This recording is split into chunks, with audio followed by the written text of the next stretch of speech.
آج یوم آزادی کی 27ویں سالگرہ ہے۔ یہ دن ہر سال آتا ہے اور دل پر ایک دستک سی دیتا ہے، اور ہر چند کہ اس کی نوعیت متعین ہے، مگر اس سے دل میں ہر سال جو کیفیت پیدا ہوتی ہے وہ مختلف ہوتی ہے۔ اوروں کی بات تو نہیں کر سکتا، لیکن کم از کم میرا تجربہ یہی کہتا ہے۔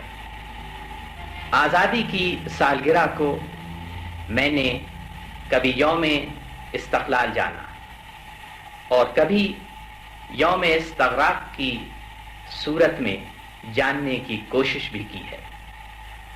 میرے لیے یہ دن کبھی شکوہ بن جاتا ہے اور کبھی جواب شکوہ۔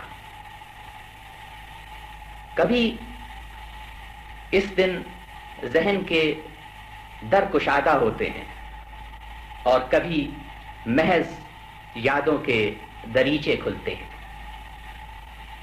27 برس پہلے کی بات ہے، جب یہ دن طلوع ہوا تو میں اس روز علی گڑھ مسلم یونیورسٹی میں ایم.اے. معاشیات کے سال آخر کا طالب علم تھا۔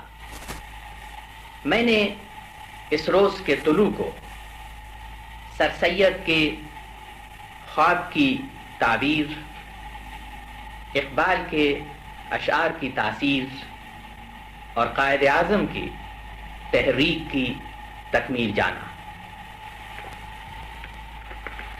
جون 1948 میں جب پاکستان کو بنے ہوئے تقریباً 10 ماہ ہو چکے تھے، میں نے امتحان سے فارغ ہو کر گھر کی راہ لی۔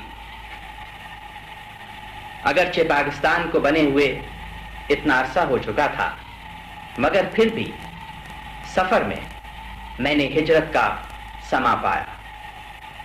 علی گڑھ کے چند اساتذہ اور ان کے خاندان، جو کوئی 40-50 افراد پر مشتمل تھے، 4-5 دن کے سفر کے بعد باڑ میر راجپوتانہ کے راستے میر پور خاص سے ہوتے ہوئے رات کے وقت حیدرآباد ریلوے اسٹیشن پر پہنچے۔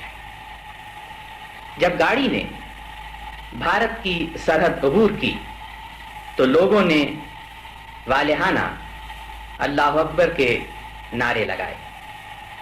میں نے کھڑکی سے باہر جھانکا تو سوائے ریگ صحرا کے کچھ نظر نہ آیا، مگر لوگ تھے کہ اس جذبے کے ساتھ نعرے لگا رہے تھے جس کا ذکر اقبال نے شکوے میں کیا ہے کہ دیں اذانیں کبھی یورپ کے کلیساؤں میں، کبھی افریقہ کے تپتے ہوئے صحراؤں میں۔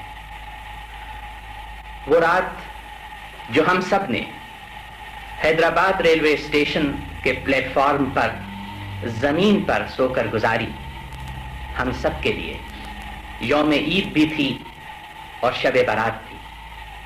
میں اب بھی کبھی کبھی حیدرآباد ریلوے اسٹیشن پر اس فرش زمیں کے قطعے کو عقیدت سے دیکھنے کے لیے جا نکلتا ہوں جہاں میں نے آزادی کی پہلی شب بسر کی۔